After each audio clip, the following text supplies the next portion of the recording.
Well, welcome everyone. Welcome everyone to the first World of Wildlife for 2026, which is very exciting. For those of you who are new, welcome. It's lovely to have you here. This is a gathering of wildlife lovers from around the world. We like to share our knowledge with each other and sort of support each other, because there's a lot of people around the world who are not particularly interested in what we do, and we have to support each other in what we're doing. Olivia, lovely to see you. Hi. You for a while. That's awesome. And Declan, we can see your face now, so that's kind of cool too. My name is Dr. Sarah Pai. I'm the host, along with Dr. Wong who is up in my corner. You're up in my right hand corner there. So Dr. Wong is coming to us from Borneo, where he's the founder and director of the Bornean Sun Bear Conservation Centre. I'm coming to you from Sunshine Coast in Queensland, Australia, where I write books. A lot of them are about Dr. Wong. And I spend time doing workshops in schools to engage kids and connect them with wildlife, which is my sort of focus. Okay, and every time we meet, we have a guest speaker. So our guest speaker today, once we've done all our sort of normal information, our guest speaker will be Stefanie, Dr. Stefanie, who's just to my side here, and she's going to be sharing some of her knowledge with us today. So very exciting, and welcome, Steph. It's lovely to have you here. I'm going to share my screen right now. So there's the three key people for today. Just a little background for those of you who don't know me. These are the books that I write. So the first book I wrote for my doctorate was Saving Sun Bears, and the doctorate focused on how we can use narratives to engage non-scientists in conservation. And then I created this book, which is the biography of Dr. Wong, as part of my output. And then that led to 6 books about Wong's adventures with different species in the jungles in Malaysia. That series was shortlisted for an Australian Educational Publishing Award, which I'm very proud of. And recently, I've just launched Curious Kai Asks Why, the story about a young girl who's got endless quirky questions about wildlife. So she and her mum travel around Queensland, meeting the real scientists who can answer her quirky questions. So she learns about all kinds of species in Queensland, including spectacle flying foxes, praying mantises, manta rays, cassowaries, loggerhead turtles, all sorts of other things. So that's a book I'm very, very proud of, and these books allow me to go into schools and do workshops in schools to connect kids back to nature. Some of those things I've been doing in the last month include out of school hours care. So I've actually been to 2 different vacation care organizations in the last week, and I've got another couple coming up next week, doing workshops with them to engage them with the different animals that I write about. I've also spent some time in the last month at your Monday markets together with Sandra, who's the illustrator of Curious Kai Asks Why. So Sandra and I spent time, talking to the people that actually read and read our books. Similarly, there were a few special events just before Christmas, the Mullaney Christmas Street Fair, and I did a signing at Annie's bookshop in Perugia, which was really awesome. It's a great way to connect with people. Then came the big thing. At the end of the year in Queensland is the largest folk festival in the Southern Hemisphere. It takes place between Boxing Day, the day after Christmas, and the day after New Year, every single year. And it's been going for 35 years. I've been attending for about 20 of those. Most years I volunteer. This year with George and my daughter and her boyfriend, we were volunteering on the gate, putting the wristbands on everybody. So Woodford Folk Festival, for those of you who don't know it, it's not a music festival. It's a festival of ideas. It's a festival of the way that the world should be. It's a festival of ways to live, ways to be, things to eat, all sorts of incredible things. And it's also a festival for me where I meet with other wildlife people, other people that are interested in the state of our planet, and listen to some really incredible speakers. Some of those are the people that have been speakers at World of Wildlife before. So you'll notice that in the bottom right-hand corner, we've got Dr. Asia from Project Manta. She did a talk at Woodford this year.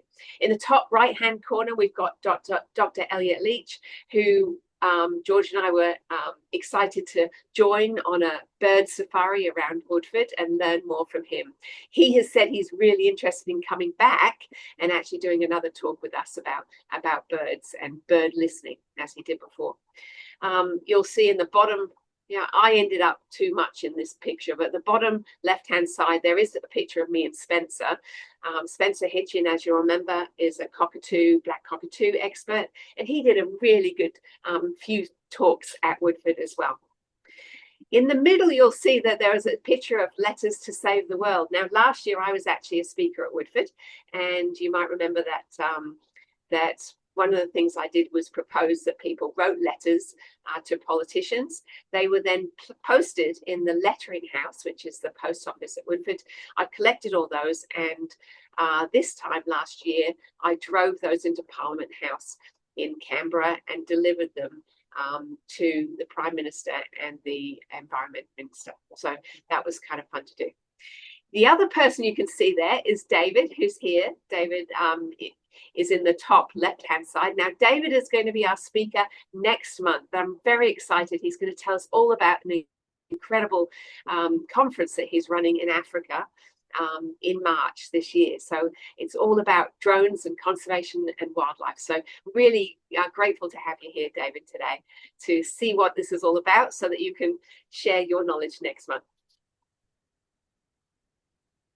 Last thing I'd like to tell you about before I pass over to Wong for his update is in June, I'm running a tour, as some of you know, to the Pekoe Trail in Sri Lanka. This is done together with one of our members, Madura. Madura and I have been putting this together for about 2 years since I was running an Australian Awards Fellowship educational process in Sri Lanka.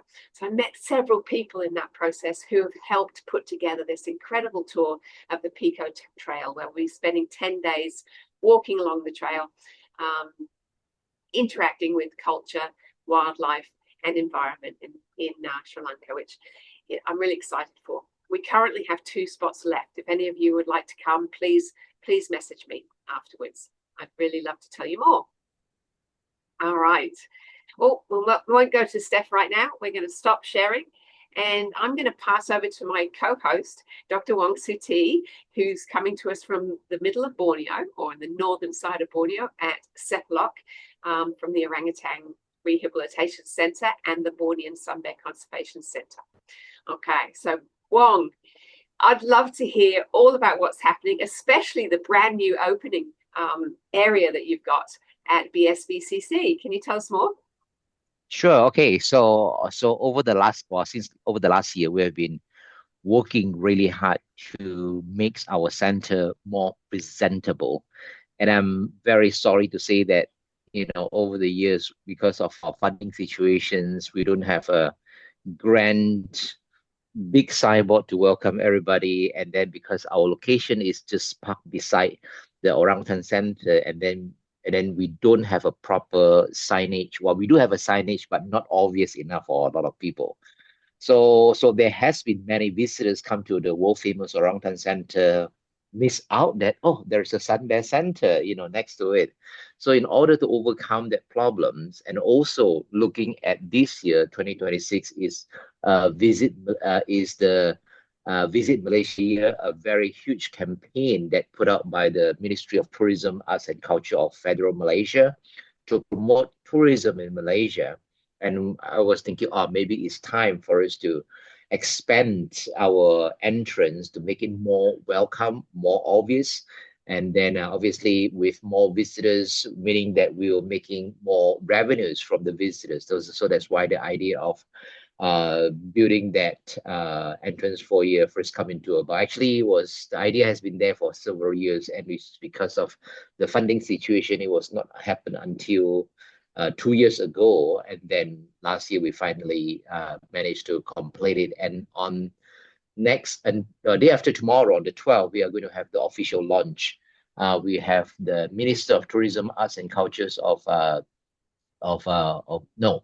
Director General from Ministry of Arts, Tourism, Arts and Culture of Federal Malaysia. We have the Minister of Tourism, Arts, Culture and Environment of Sabah come to officiate the launch. So it'll be a big event and to signify the launch of this, entrance foyer, which we spent about 800,000 ringgit to build.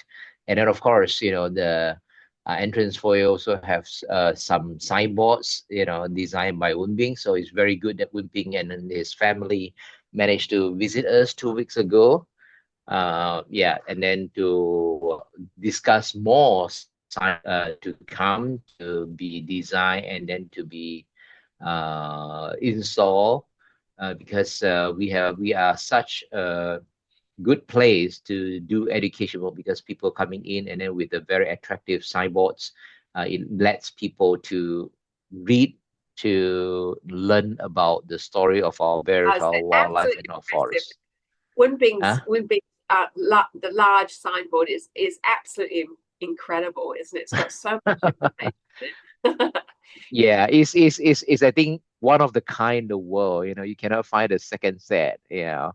And then so I'm glad that Woon Bing's skill and their artistic view of looking things, and of course the artwork has been created is really amazing. So thank you very much, Woon Bing. I cannot do it without you. Yeah. Wong, if everyone wants to see pictures of Woon Bing's signage and the new opening centre, is the best place to look on your socials? Yes, follow my social media or the BSBCC social media, either Facebook or Instagram. And then the first two sets of the signboards talking about our rainforest and also the story of our bears, actually you can download it from our website. Our website, bsbcc.org.my, and then go to the resource, and there is maybe later I will share the link on the website, and there are three different versions. There's an English version, Chinese version, and also the Malay version. Yeah. Well done. So can you also give us another update on what's happening with Tarbin? So for those of you who are new, Wong has Borneo Sun Bear Conservation Centre has a satellite centre in the middle of Tarbin National Wildlife Reserve, which is an area twice as big as Singapore. And this is an area where soft release programs are happening with 2 rescued sun bears. So how's that going, Wong? What's the latest? Yeah, the latest is Tenom is getting wilder and wilder. And then every time we let her out, she'll be gone she's not gone. She refused to come back to spend the night in the camp. And then let me show you how big is she right now. She must be 30 kilograms by now. Let me show you. So this is her and Jude, a caretaker. Okay. Yeah, she looks pretty big. Yeah, she looks pretty big. And I'm not encouraging people to keep sun bears as pets. Yeah. So this kind of bonding, this kind of relationship is pretty amazing to see how a sun bear trusted the caretaker. And again, she only allowed the team, 5 of them, to get close, especially Jude, to get this close to her. And then her radio collar have a malfunction a few days ago, and then we managed to change her collar without sedating her. I think which was quite amazing. Yeah, which is quite amazing. And then what the team what they do is to feed her with honey, at the same time change the collar, and then it's just so that the trust between her and her caretaker is the bonding is very strong. She's staying out at night at all now?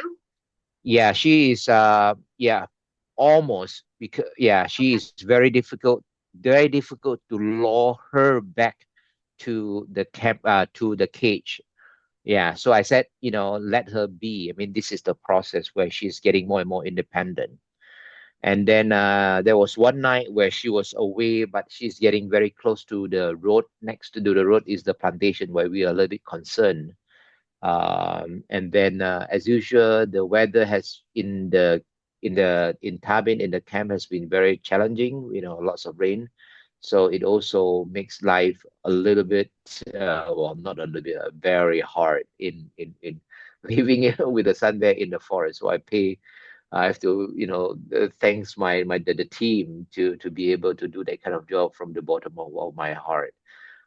Yeah, and then Pitang is also getting more and more wild, but she's still very very shy. Any strange sound, she would be very very alert. And again, I cannot go and see. I only can see the bears from a distance. I cannot let them know that I'm present. That if not, I will be getting into Good. trouble. Yeah, yeah. That's so good. So you're feeling really positive about the way it's progressing. Yeah, definitely. Yeah, definitely. Although there's always challenges, right now the good thing is the elephants could already move away, so the team can be safely walk in that area. Yeah. And then We have a question from Nev. mm, Nev says, do you do any behavioural training with them to prepare them for soft release? well, we literally brought them to the forest, walked them in the forest, and that is the behavioral training. And we see that their instinct is so strong as long as they are in the forest, as long as they come across a decayed wood. And of course, Yeah, sometimes we need to like show them that the decay would have stuff inside, by using a machetes to break decayed wood, and then all the insect, the termite pour out, or beetle larva pour out, and then they will start tuning to the feeding frenzy mode, and they'll be leaking. And yeah, and then same thing with the termite, with the earthworms and so on. And then lately, if you see my social media, Wunbing, actually that day when Wunbing was here, Wunbing managed to capture a video of Jelita fish out a big huge earthworms out from the ground. oh, This is what they fantastic. do. This is what they do. Yeah, yeah. Yeah. So Nev, the other thing is that Wong's done other sorts of training for the other bears that have been released. This is a new sort of a process, isn't it, Wong? So in the past Yeah. 10 or 1,000 bears, they've been walked and taught how to be bears and climb and eat and all those sort of things, and then dropped in the middle of Tarbin on their own, which has been Mm. some successful and some not. So this is a new sort of a process. Yeah. Yeah. I think one of the, by the hard release things, they have to adapt, they have to quickly learn the environment ASAP. And to some bears, it is quite difficult because, say, for example, that area may have other residents there. And then second, they may not familiar with the surrounding. It's just like imagine that a humans being transferred, being dropped into a different city or different town or different places without knowing anybody, without speaking the languages and blah blah. So all of that can create what a challenge, a stress to survive in that area. So does the bear. Whereas the soft release program is very time consuming. We try to mimic how the bear mother take care or raise their cubs in the forest. And then, so by slowly let the bears roam that area, roam the camp where both Tenom and Pitang was raised up. And then they know the area really well. They know where is the fig trees. They know how to look for termite and so on and so forth. So hopefully there will be a higher success to the rehabilitation process. Yeah. And then again, for me as a wildlife biologist, I do not want bears to live in captivity, not even at the Sunbear Center. We want to ensure that the bears live happily in the forest where they are truly belongs, and then do all the rehabilitation is something that I have no choice. Bad people have done some bad thing to them, and then I have to reverse the process by spending a lot of money, spending a lot of manpower, spending a lot of resources just to rehabilitate, just to send the bears back home. So it would be a lot more cost effective if we do everything to keep the bears in the forest. Yeah, absolutely. Thank you, Wong. Who's got other questions for Wong? Anybody?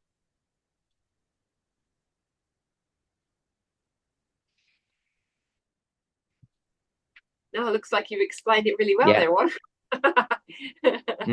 Thank you. Thank you very much. I can't wait to next time I come to see all these new signage, and actually the entrance is going to be incredible. Incredible to see. So I'm really looking forward to that. Hopefully I'll be there in November. I'm actually going to be in Malaysia in March doing a series of workshops, and I'll be in your hometown of Penang, Wong. So I'll tell you all about that another day. But I'll be March, in Penang. I'll be in Penang as well at the end of March. In March? Oh, yeah, end of beginning, I think. Anyway, I see. Never mind. Yeah. We'll work it out. Maybe I'll say hello to Stefanie or something. You never know. David, have you got a question? Yeah, so I couldn't find my hand, put up my hand option. So, Wong, that's just amazing. Yeah, thanks. Just wondering what the relationship's like between Malaysian Borneo, Indonesian Kalimantan, and Brunei when it comes to conservation. Okay, so these three, obviously, as you know, Borneo is shared by three different countries. The Malaysia have two states, Sabah and Sarawak. Brunei sitting between Sabah and Sarawak, a small country, and then the lower half of the islands belongs to the Kalimantan. So as far as conservation is concerned, there is a Heart of Borneo initiative, I think, being started about 15 years ago. So this is, and then three different countries have pledged to commit the safeguarding the central part of the Borneo, where they call it the Heart of Borneo. And then in order to preserve them, in order to protect natural habitat for wildlife and for conservation. Different parties do some contribution, some contribute more, some contribute less. But that is one of the initiative where these three governments working together. And obviously, wildlife do not have border, say, for example, there is a borderline herd of elephants that move around between Sabah and northern Kalimantan, the Indonesian side, where right now, because of Indonesia moving their capital city called Ibu Kota Nusantara, and then in the Malaysian part, the Sabah side is talking about creating a borderline city to welcome the traffic. And then there's also a plan to create a few trans-country highway. Pan-Borneo Highway is one of them, to link all the country together on the big loop highway. And that is bad for wildlife, as it will fragmented forest reserve. It will, and create a lot of roadkills and so on and so forth. It's such a difficult one, this, isn't it, Wong? Because Indonesia's got a problem in that Jakarta's going underwater, so they've made the decision to move into Kalimantan, but which is it's the decision that they have to make. But it's very bad for wildlife. Yeah, it's very bad for wildlife. Unfortunately, wildlife have no saying, except for the people who work with wildlife, which their voices is very, very small. You see, for example, in Sabah, we have, because of the Pan-Borneo Highway, we have a coalitions of different NGO all come together. We call ourselves 3H coalitions. 3H stand for Habitat, Highway, and Habitat, Highway, and another H is Habitat, Highway, and what is it? What is the other H? Anyway, so 3H, Habitat, Highway, and it's a quiz, everybody. Anyway, so we try, so we try to advise the governments on the delineations of the highway, and then but there was one stretch where the governments put the highway through a forest reserve, which is bad. And we have been trying so hard for the last so many years trying to uh, change that alignment, but the government still would not do that. And right now, the forest, that stretch of the forest already being chopped down, it was very sad to see. And there was a herd of elephant live in there. That day there was a videos being shown where the the workers is bulldozing to create a road, and then where there's elephants, a bull elephants walking nearby. It's like the elephants trying to say, what the heck are you guys doing to my home? You know, this is like the Avatar, real life Avatar movie that happened on planet Earth, that happened on Borneo. It's pretty sad. It's all about economy. It's all about humans' greed. Unfortunately, I have to say that. Yeah. Yeah. Yeah. Alexander, So the key point is, where is the balance? You know. Is it humanity, the third H? Yeah. No, humanity. Yeah. No. Habitat, Good, highway, good and guess, Alexander. humanity. Yeah. Something like that. Anyway. Oh, thank you for that update, and thanks for that awesome question there, David. That's really, really good. I think that leads us to move on to talking to Stefanie.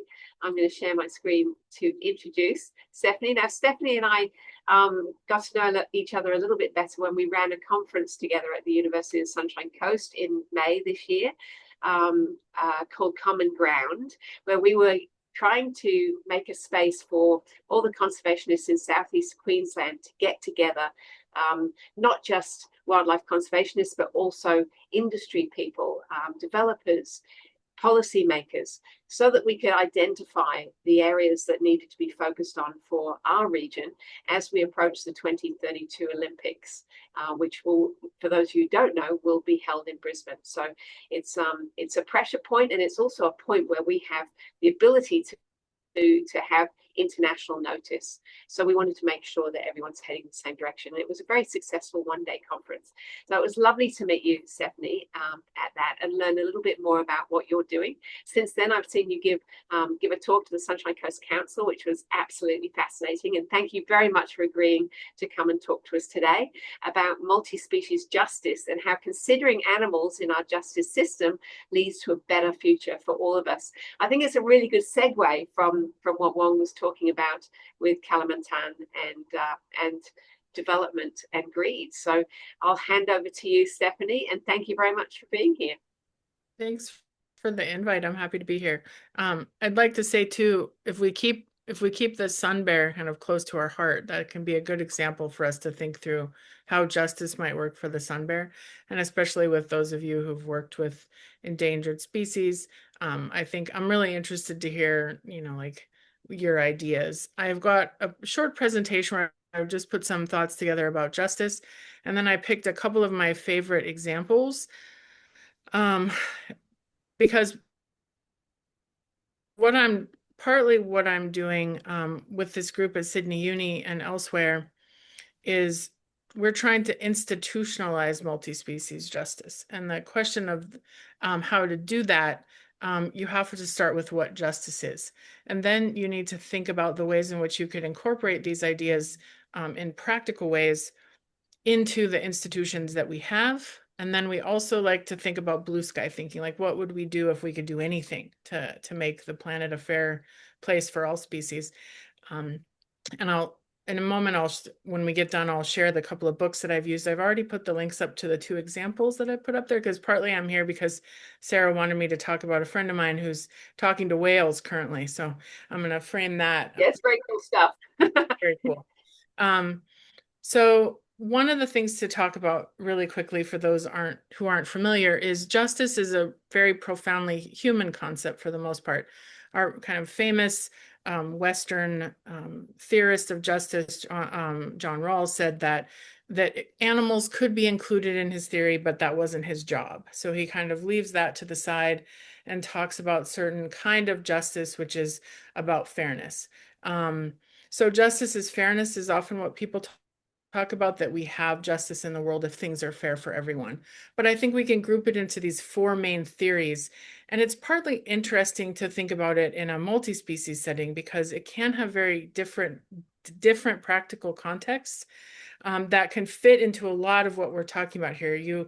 When we were listening to you talk about the sun bear, think about how, how do we determine who gets what? How do we determine how fairly people are treated?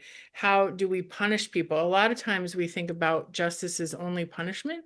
People are kind of used to thinking of the justice system as something that metes out punishment, but it's actually wider than that. It can be restorative. So I think a lot of the work with multi-species tends to interact with restorative because we want to restore our relationships to a rightness. So there's overlaps, but at the same time, is justice only for humans? And in part, this is a difficult question to answer when we think about the Earth system and all its living components, because justice tends to be on our own lifetime. Right? We don't think about justice in deep time for the earth. What might it mean to be just to a river or a mountain is quite different than what it might mean to be just to a shrew or a tree or other species that have much different lifetimes and timeframes. And I thought I would open this up for people to think through too. Can you imagine, as we finish this and we talk at the end, could justice work for the sun bear? If we were put into a situation in the human political situation we have, how could we talk about the sun bear as someone who is about justice? So I guess one of the things then, if we move from thinking about the context in which we discuss human justice, who gets what, is it fair what they're getting, all of those questions we have that we know we already don't answer well, right? And we know that other species often take the hit for our injustices, and that in fact injustices in the natural world are reflected back and forth, especially during colonization. So how do we begin to think about how we expand that justice outward to include the well-being of lots of other living beings and living systems and even non-living systems, right? How do we my good friend Christine Winter, who's part of this project, does work on sand. And you'd be amazed at how many relationships in Aotearoa come from sand and what it means to look at sand. There's sometimes there are things we don't think about. And we don't think as much about what can be, what these species give to us. But how might we help them flourish within our justice system and within other relational systems? That's a question. I think it's one of the ones, if we're sitting in the middle of a heat wave in Queensland and snowstorms in the Northern Hemisphere, how do we answer these in a time of climate crisis and a time of very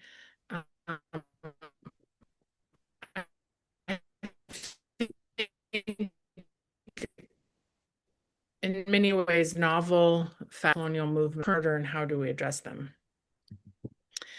So I wanted to talk about some of the principles where it gets very complicated and how we want to rethink this. And this is justice tends to, and oftentimes humans become very exceptional. They believe in their own species being special. And one of the things we could stop and say, well, if we share this planet with 8 million other species and many more and counting, many more we're losing, how is it that we put them as a justice bearer too, right? How do they hold rights? And I'll talk about that a little more in context later, but just think about that. Like how do we think about justice for the sun bear? Who talks for the sun bear? How would we interact with our human systems to find some kind of justice for the sun bear in the situation that they found themselves in through human destruction of habitat and the violences around them? It also has to do with relationality. And the thing about relationality that becomes, I think, tricky is it's really easy to see how we're connected, but what are we supposed to do from that? Right. And I think many of us know, and I think that the joke about how every is a socialist family because it's from each according to his ability to each according to his need, right? When we're in our families, we know that everyone works for the family, but not everyone puts the same things into it. So we know that we have shared lives and responsibilities at all levels. It doesn't always match the way our economy works more broadly. We may have different ideas of how we work together and how we are interconnected. And how do we base justice on that? In one group that I'm working with Sarah heard about the multi-species constitution.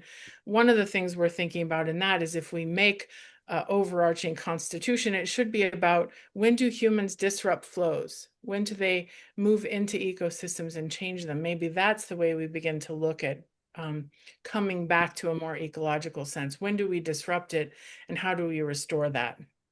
In some cases, things can't be restored, and then what do we do? Right?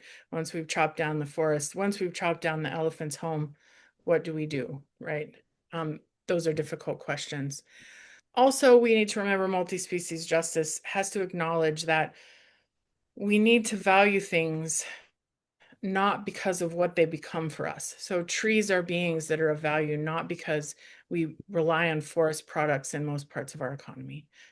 Not just for what we provide humans. So much of environmentalism, as we move, I think, through into the 21st century, begins to think more about deep ecology, begins to think about more about indigenous beliefs and the kind of radical ways in which we're entangled. And that has value, not just because it does something for us. And I think most importantly, and the last of the principles here is that we have to talk about systemic transformation. So in my work, most recently in the book Ecology Politic with my co-author, Anthony Burke, we spend a lot of time thinking about the way in which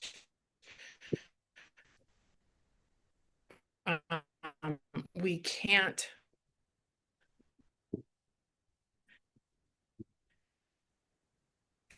solve problems first, because if we do that, we don't have a planet left and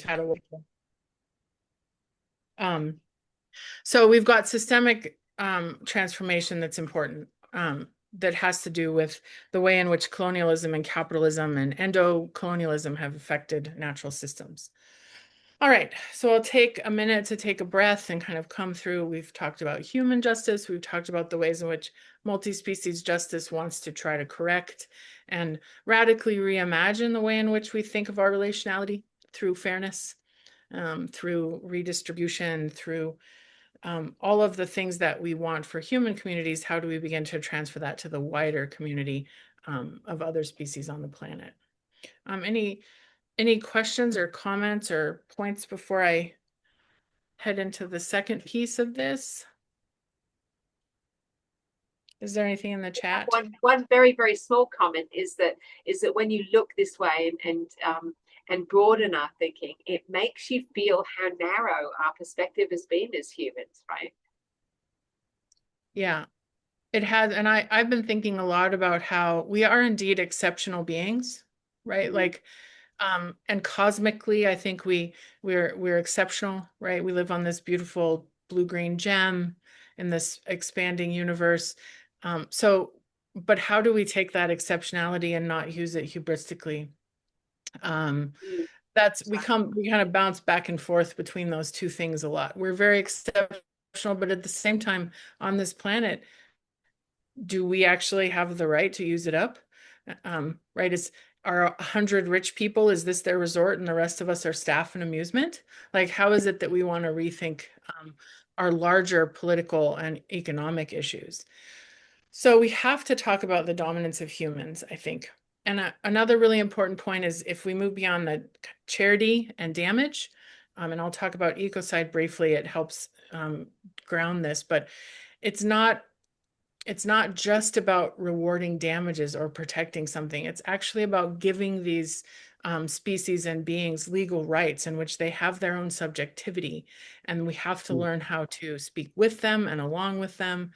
So this, of course, means lots of people in on it, right? We need scientists, we need traditional landholders. And speaking of, I'm on the Ngunnawal land here.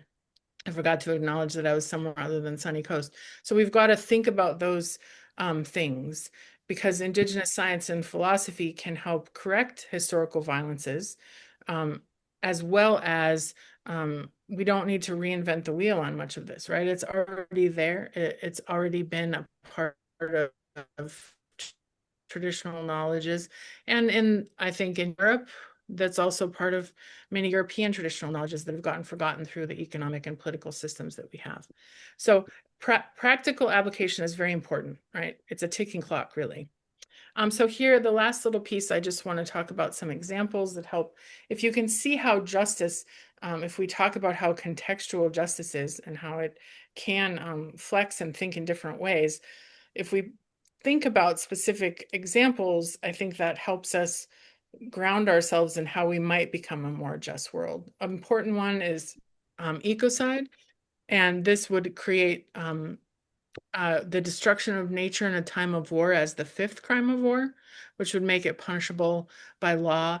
It is the case that the environment and animals do have some protection during wartime under the Geneva Conventions. You're not allowed to destroy or salt the land. These are often really old things that come from historical laws around not destroying farmland. You can't kill livestock. You can't take away a civilian's right to have, but this is something that takes it to another level where we would say something like the bombing of the Russian bombing of the nuclear power plant could be seen as a crime of war, different from another kind of crime, if that were to cause major environmental damage. We've got the constitutional protection through Pachamama and the Ecuadorian, which has been under attack, but is sticking and is holding.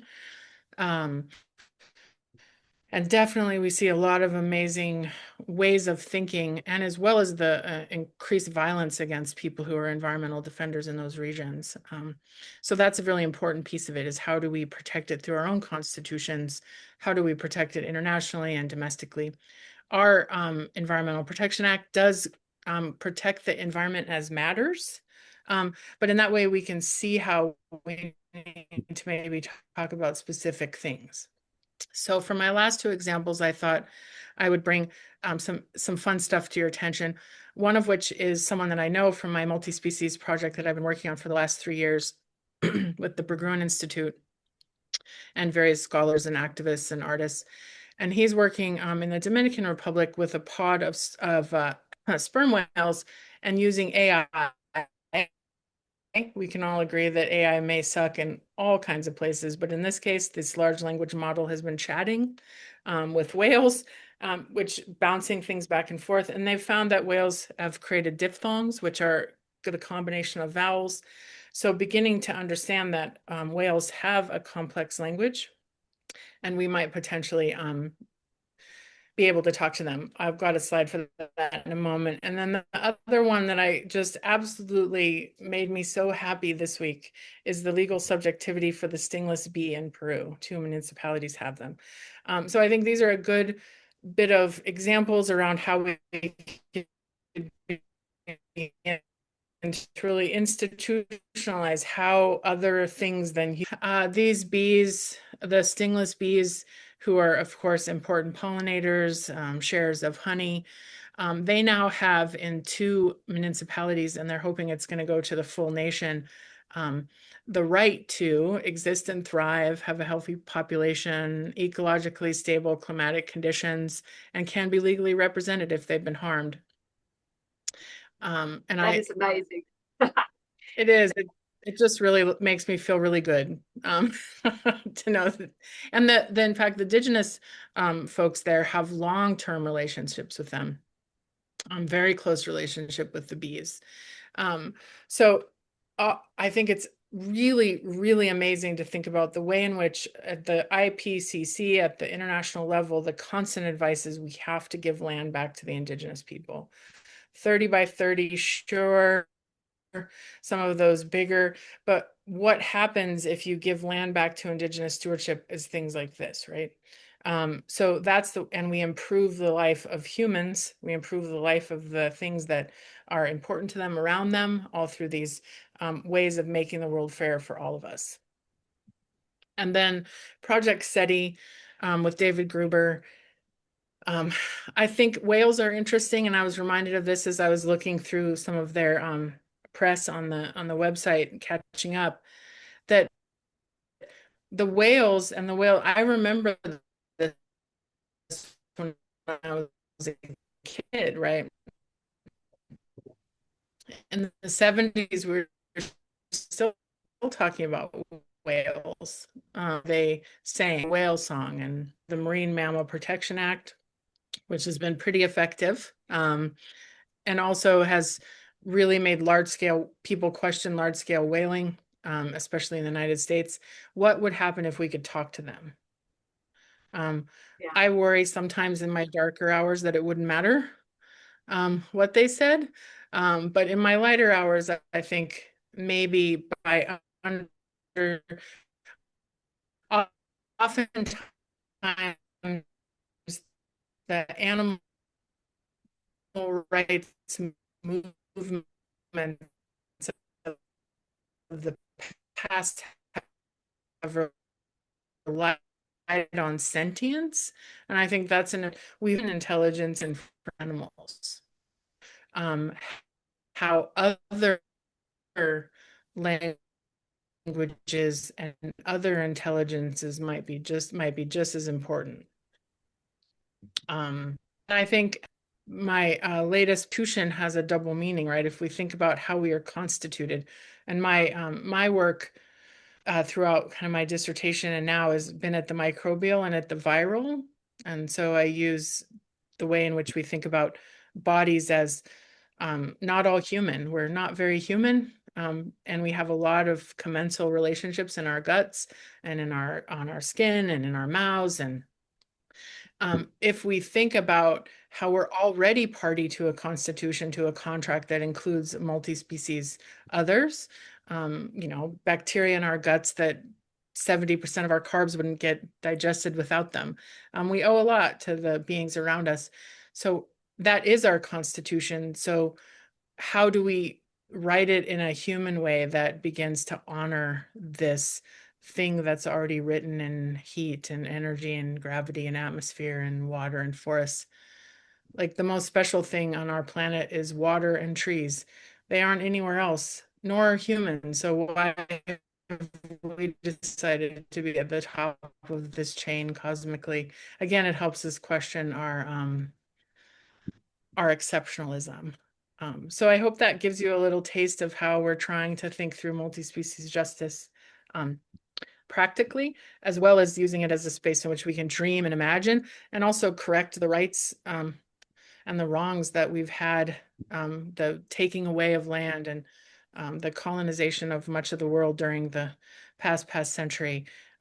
Caring for everyone makes us care for ourselves better, ultimately. Thank you so amazing. much. Thank you so much.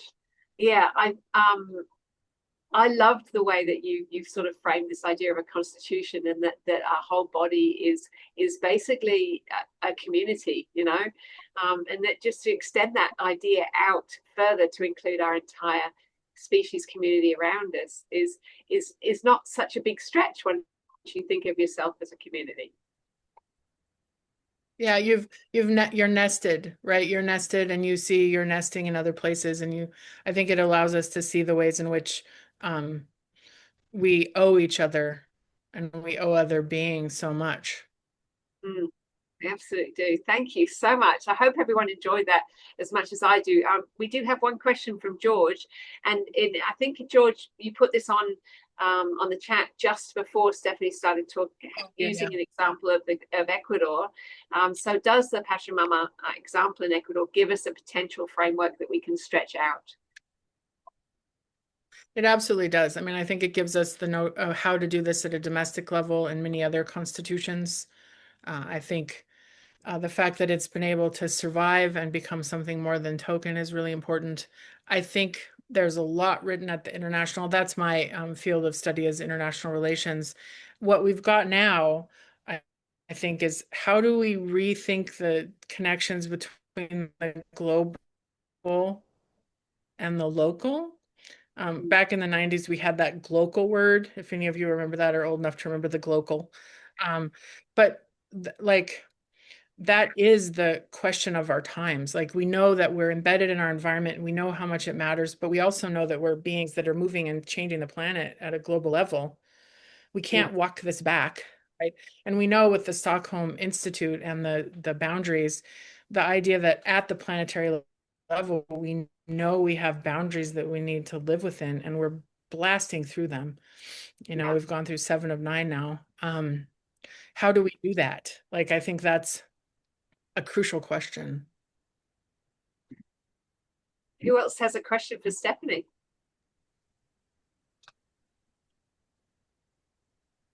David, what's up? Dr. Stefanie, I mean, I've got to admit that's amazing, and it's an area I hadn't really considered much. But I remember a presentation I saw at the ACT Con in Hanoi recently, and it was about a person with insect traps, like camera traps for insects, trying to map out different countries, low to middle income countries only. If we don't even know what exists out there, how can we act justly? What am I saying here? How can we act justly for that? So I didn't word that very well, but I think you get the idea. Yeah, no, I mean, no, I get the idea.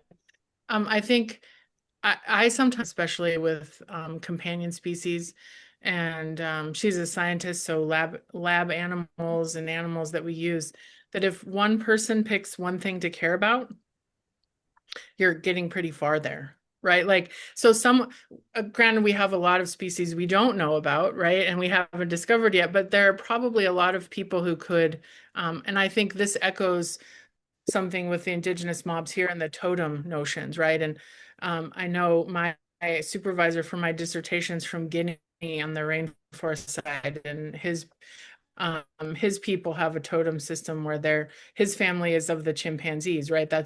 They have a interrelated existence. They help each other. So that's the sort of thing we could think about. We may not know everything, but it doesn't cost us much to care about one thing.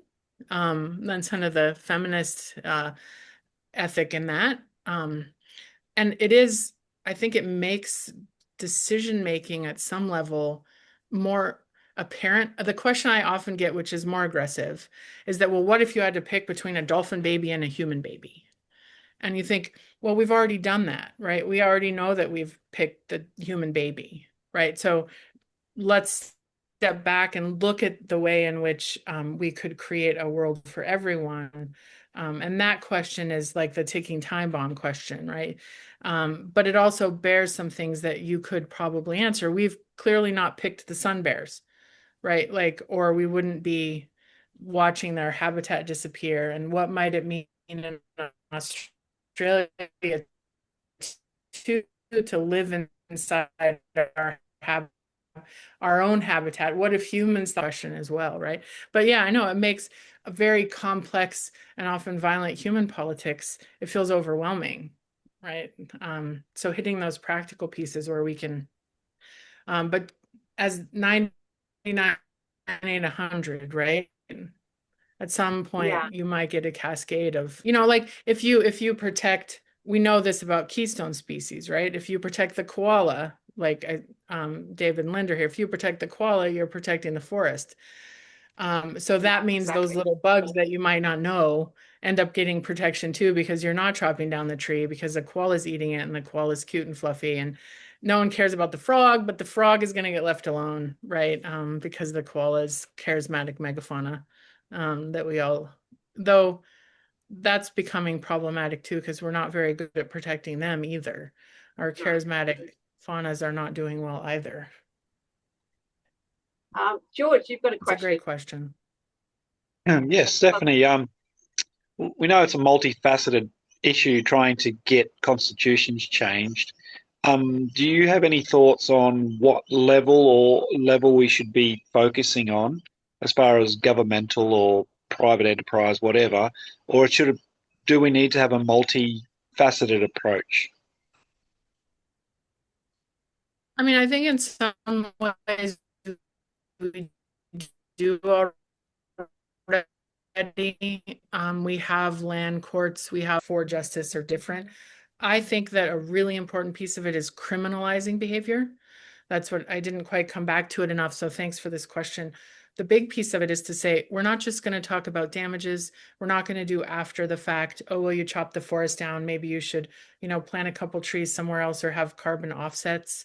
But rather, and Tasmania and Queensland have an easier legal system to work within for criminalizing harm to nature. So we can begin to change and make people criminally accountable for what they're doing, as opposed to just a damage model.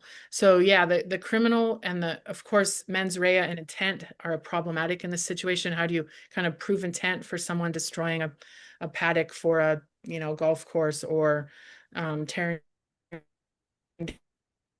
down trees that were the elephants' habitat, answered by lawyers and people and that's the other thing about the Constitution as well. That's given us ideas and conceptualizations of how legal systems could change. There's a lot of people in the Sydney Uni working on changing laws for property, right? I think, and a great example of this is, we don't quite own our children, right? Like, we may make them, but we don't get to hurt them. We don't get to, abuse them. We don't get to kill them, even though we're seen as they're seen as our property in some ways. And depending on where you live, that's quite different. But what if we thought about land in that way, right? What if the kind of founding notion of land, then we would have a way in which to say, you're not allowed that anymore, right? Someone else needs to protect it.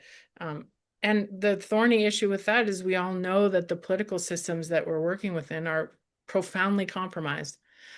So, like, do you say, well, we want the state to do it? Then you might be like, well, the state's not doing a great job yet. So there's various levels of reform, but I do think criminalization is a big one. You can't just cop a fine if you blow up a sacred cave. And then for these multi-billion-dollar corporations, they just pay. They don't care, right? Yeah, absolutely true. Yeah. Oh, Steph, that's been amazing. Thank you. Now, Declan, you had your hand up momentarily, but then it went down. Did you have a question? I did. It's somewhat been answered. It's kind of just that thorniness of, I guess, the debt that humans owe to each other, particularly thinking locally of colonization in Australia. And how do we answer that? I guess that has to be answered at the same time that we try to think of multi-species justice, for example, the koala. I think, I've answered my own question in my head, but I was thinking in terms of, if we are looking at the fact that whales can talk, and we are possibly on the brink of being able to talk to whales, and that dark time thought of, does that matter? I guess if we can't look after ourselves and we can't face up to that debt that we owe each other, then it queries in my mind, will it matter? And I think the answer I see is to answer it all at once. So to find the justice for each other and the justice for other species, kind of concurrently. I don't know if there is other thoughts on that. Right. Thoughts. My goodness, yeah, no, that's, and I think my thinking too is, between species can be reflected in the intra-relationships between humans, right? That learning how to treat each other better is also part of learning how to treat all the things around us better. And in fact, in colonization and in continued violence, our more than human companions are often a stand-in, right? They explicitly were threatened. We're going to kill your dingoes and come for you. In the States, there are wolves, right? The Ku Klux Klan put wolves up on crosses all through the Northeast to give a message to the indigenous, the Haudenosaunee there, that, like, we know that these are important to you and we're coming for them too. We know that flying foxes are so close to us and so important to us. And so, yeah, I think, Declan, you've hit on it. I think sometimes we need to know there would be enough love and acceptance for everything played into a lot of places. We do know from like that intrapersonal point of view, many people who have who end up hurting humans start with animals. That's quite well known. So if we think about those sorts of ways in which we treat other things and how we turn things into things that don't matter to us in the way that, okay, I'll say this question. I'm babbling a little, but I think this is the key at the heart of everything is that I know that humans objectify things, but why do we think when we objectify them, we can treat them so badly? Yeah. Like that is often the really good question to ask. Like, I know the Dalai Lama says that we treat humans like things and that's where we lost our way, but like maybe like the horrible treatment of things is also a problem. Like that we can thingify ourselves a little and put ourselves in these other places and ask those questions. And that takes a lot of humility. And I think when working with Indigenous politics, a lot of people want to put themselves at the center. So maybe that puts themselves in a place where they could decenter themselves and say, I know things happened, we'll fix it together. Yeah, it's really hard. Like I said, in my darker moments, I wonder where we're going, but I do think there could be enough love for everything on this planet. And I'm not sure where to start that, but I think it's really important. I think one of the ways is to share it, you know, and thank you so much for sharing it today with us, because I know I've taken pieces of what you said today and they've become part of the way that I will relate with the world and, you know, and the other people around me. So you just do it one person at a time and one relationship with nature at a time. So well done. Thank you for doing that. It's really important. Michaela has her hand up. I'm going to ask Michaela if you can, you've got a question. We'll go for that as the last question. But I'd also like to give you the opportunity to give us a very brief shout out about what you are doing, the amazing work that you're doing in Africa as well. So yeah, over to you. Thanks. So first, just really quickly, hi, I'm Michaela Guerin. I'm working with my dad, David, organizing the Global Conservation Tech and Drone Forum in Nairobi on the 2nd to the 6th of March. And I'm the lead organizer of the Women in Conservation Forum, which is a day event on the 2nd of March. And I can put the link in the chat if you want in just a second. My thinking was, how do we bring this discussion into fisheries? Because especially if I assume people here would have seen David Attenborough's Ocean, like the horrific things of how like we depend on these whole ecosystems, and we're shooting ourselves in the foot with how we treat it, because then we're not giving our future populations food provision and all the rest of it.